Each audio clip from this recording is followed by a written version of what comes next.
Hey, what's up guys? Welcome back to the channel. As you know, in this series, we look at how to survive horror movies, but we started doing it a little bit differently. In the video, we'll cover the bad choices, the good choices, and the big mistakes you need to avoid to survive until the end. Today we're looking at Insidious, which is among the most well-known horror movies of the 2010s, and it also happens to be one of my personal favorites. The movie begins with an introduction to the Lambert family as they're moving into a new house. RENE, the mother, walks into the attic and wants to turn on the light. However, in order to reach the switch, she must climb up a few steps on a wooden ladder. She does manage to turn on the light, but the step that she's on breaks. Later that same day, one of her 3 kids, Dalton, plays near the attic.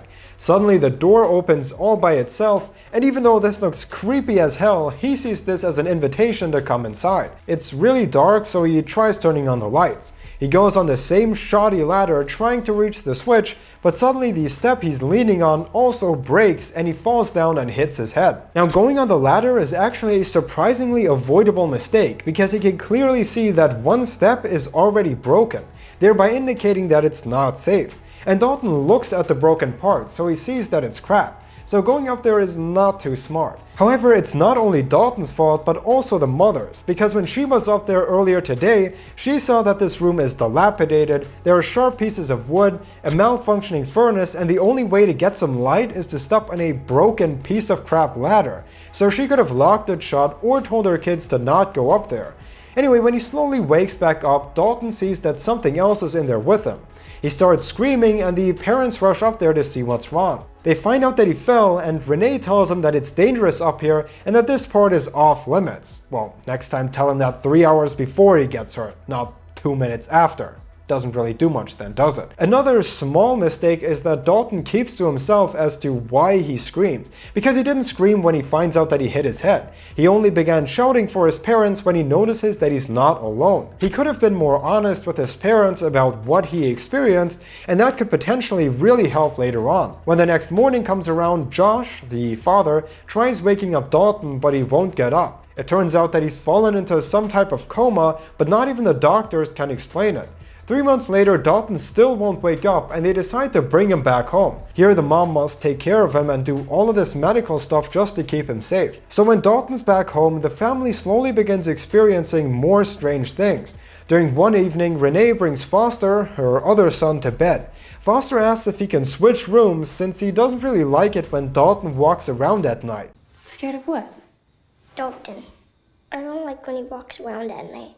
And RENE's only response is to make this face. Now I think if most people were there, they would have had quite a few follow-up questions as to what the hell is going on here at night, since Dalton can't be the one sneaking around the house because he's in a coma. You can't just do this and then call it a day. You're telling me there are creepy people that are walking around here when we sleep? Well, I'm gonna brush my teeth. Good luck. It seems like RENE completely ignores Foster when he reveals this pretty shocking information. Once everybody is in bed, the parents hear a knocking on the door. It doesn't look like anyone's there, so they head back upstairs. But then about a minute later, the alarm system goes off. Josh rushes downstairs and sees that the door is wide open. Now this clearly looks like someone broke in. So does Josh call the police? Oh, you bet your ass he doesn't. He goes downstairs, doesn't even close the front door, disables the alarm, and grabs a fire poker. Now I want to point something out here. Josh is not wearing socks. He's not wearing pants, and his only weapon is a thin metal stick. The only way he's prepared is if someone challenges him to a pantsless fencing duel in the living room. But in any other case, this is not how you go up against a burglar. So nothing else happens the rest of the night, so they ignore it and pretend like this was totally normal. Over the next few days, Josh works late because he doesn't want to deal with these strange occurrences in the house. Meanwhile, RENE sees more weird things, such as Dalton having bloody sheets with what looks like demonic hand marks and strange people standing around the house that disappear only a second later. One night she confronts Josh about coming home so late every day. And the father never being there is not just a mistake because he misses all of the supernatural stuff that's happening, but it's also a total dick move. Josh thinks, yeah, I'll just let the old ball and chain deal with the ghosts while I get some rest. I mean, dude, what the hell? Just help your wife. So RENE asks him to stop coming home after 10 p.m. She feels like their home is haunted, and since Josh is never there, he's avoiding the rest of the family. In response, Josh says, "Stop saying that, okay? I don't avoid stressful situations. I'm just dealing with them my own fucking way." exactly, he's not avoiding it. He's just dealing with it by not showing up. That's totally different. That night, Josh sleeps on the couch. I mean, if you're a guy, that's bound to happen sooner than later. Meanwhile, RENE is awake at 2 a.m. and sees a strange figure walking around her window. I think this guy's like contemplating his next move, that's why he's going back and forth. But eventually he comes inside and oh my god, it's Johnny Depp. Nope. Wait, that's the 99-cent version of Johnny Depp. Josh hears his wife screaming and rushes upstairs, but the man is gone. Honestly, the first time I saw this, I thought Josh woke up and ran out of the house. Like, oh, I forgot something at work, I'll see ya. And even though Josh is acting like a jerk, sleeping separated when she has seen that there are threatening ghosts roaming her house is definitely a risky choice. Anyway, since RENE is really scared, they switch houses shortly after, but it doesn't get much better. While they're moving into the new building, RENE starts playing some music. She then walks outside to take out the trash, but then a little ghost kid appears and switches the music to this creepy old song. RENE sees this strange figure from outside and walks a little bit forward. Suddenly the kid disappears and she walks inside to see what's up. She enters and sees the kid going into Dalton's room. RENE grabs a hockey stick, the ultimate ghost fighting weapon, and walks towards this closet thinking that he's standing here. Once she checks that area, the boy jumps out of the upper compartment. Seeing this, I was kind of confused as to why she thought he was standing there. This section is only so tall, meaning that in order to stand here, the kid would have to be no more than 5 inches tall. After the boy disappears, she calls some help and opens up to Josh's mother, which is definitely one of the smartest decisions as it allows her to get the help she needs. This is something that most people in horror movies are usually afraid to do out of fear of looking crazy, but as we'll see, it's a crucial step. Anyway, RENE tries explaining to Josh that she's again seeing ghosts, but he simply won't believe her. And the fact that Josh doesn't trust RENE, even after the strange incident where a locked door in his house flew open, is a little bit strange, since he's seen the unexplainable stuff himself. Then Josh's mother, who is visiting them, says that what RENE is experiencing is real. She then explains a dream she had where she was in Dalton's room talking to a dark demon. It told her that it wants the kid. In response, they invite ELYSE, a friend of Josh's mother who has some special expertise in this field. By the way, Josh's mom has left again to take care of the other 2 kids. While she's in their house, ELYSE sees that there is this threatening demon with a red face that's after Dalton. So she explains to the parents what's really going on. Dalton can do something called astral projection while he's sleeping, which is like out-of-body experiences where they can fly around. He inherited this from Josh, and I believe he got it from his mother, since she had a similar dream. ELYSE informs the parents that astral projection is not necessarily bad, but if they travel too far out, they land in the Further, which is this purgatory area where all the demons and goblins hang out. That's where Dalton's soul has been captured by the red-faced demon, and that's why he won't wake up. Now, Josh's mother knew about the dangers of astral projection, which is why she sought treatment for Josh when he was younger. So if she knows what can happen, she could have checked much earlier if Dalton or Foster have this ability. I mean, she passed it down to her son.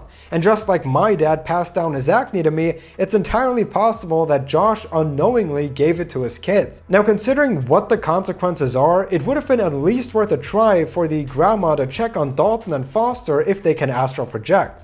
Anyway, RENE asks ELYSE if there is a way to get her son back from these evil entities. Oh, for $500 there is, but Josh doesn't trust her and thinks ELYSE is just scamming them, so he sends them away.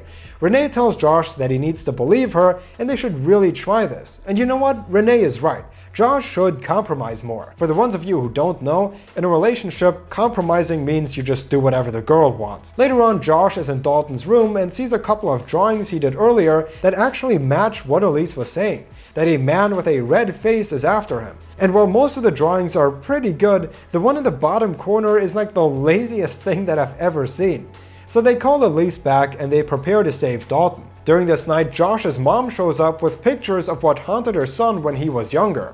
Okay, so couldn't she have done this earlier? If Josh would have seen these photos, he would have probably trusted ELYSE much sooner. This is important because the longer Dalton is stuck in the Further, the harder it is to get him back out, meaning that saving time is crucial. Now, in order to get Dalton back, Josh must astral project and go into the Further and get his son away from the demon. Shortly before they start, ELYSE gives him a quick briefing on what to do and what not to do. She says that he shouldn't talk to anyone and he can't make it seem like he doesn't belong. Otherwise, the other evil spirits will know that he's an outsider and they'll try to come after his physical body in the real world.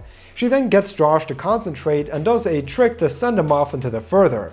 Once he's there, ELYSE tells him that she'll be his guide. Josh then wanders around this large black plane. Suddenly, he sees a younger version of himself and asks where he should go. The boy points to a house, which looks exactly like the first home they were in. I'm a little bit confused though, because why did the kid have to point out where Josh needs to go? This house is literally the only thing in this entire place. Where else would he go? Everything else is black.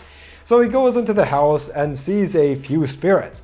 Josh instantly goes up close to everyone and asks if they know where his son is. Where's my son? I'm looking for my son, Dalton. Tell me where my son is. Excuse me, Josh, what the hell are you doing? What did ELYSE just tell you? Do not draw attention to yourself. Then the first people he encounters, he shoves a lantern in their face and shouts at them asking for directions. Now they know you don't belong here. And I also have to ask, what exactly is ELYSE doing? Isn't she supposed to be guiding him or something? Now you're outside. Let my voice be your guide. But she's just letting him walk through this mysterious place without even knowing what he's supposed to do. Josh then eventually makes his way up to the attic and towards a big red door.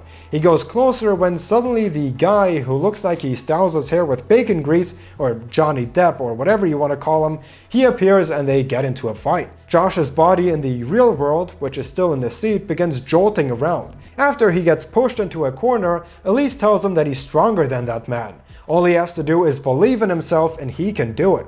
Well, she could have told him that earlier, like before he went into the further. I mean, what if the guy would have just killed him right away? Then Josh would be gone. I mean, why would you give him fighting lessons as he's in the middle of a fight? Just do all that before. Anyway, he defeats the creepy man and goes into the red door. Josh then walks through these red halls, and I gotta say, I'm pretty impressed. It does look a little bit like a brothel, but other than that, they succeeded in making it look pretty creepy. After entering, Josh finally sees Dalton chained up. We then find out that this is the lair of the red demon. Josh quickly breaks the chains to free Dalton, but then they notice that the red-faced demon is watching them. Josh walks a little bit closer, but then gets attacked by the demon when he teleports next to him. So here, once Josh sees the demon, he should focus on running away.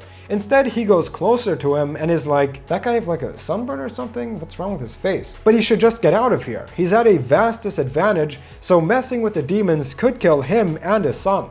After fighting for a bit and escaping, they make their way back to the house. Here, ELYSE explains to RENE that they need to return to their physical bodies to get out of there. I'm not entirely sure if Josh knows this, because it's really important and they never mention it before. Once they're indoors, Dalton makes his way back into his body, but Josh takes some time to confront the Black Bride, the demon that's been haunting him since his childhood. He tells it to leave him alone. Shortly after, it gets smaller and seems to disappear. And as we'll see, this was a big mistake, and it was avoidable because earlier ELYSE told him, do not draw attention to yourself. Anyway, it looks like everybody returned and things seem to have gotten back to normal. However, as she prepares to leave, ELYSE is alone with Josh and notices that he never made his way back. The Black Bride actually came back and took possession of him. Then the possessed Josh kills ELYSE, and the movie ends when RENE finds her dead. I'd say the worst choice, which we'll call the golden turd, goes to Josh's mom. She could have prevented all of this from happening by talking to Dalton, and she was the only one who knew what might happen. Anyway, those were some ways to beat Insidious, as well as the different choices. As always, I hope you liked it, and that I get to see you guys in the next video. Bye guys.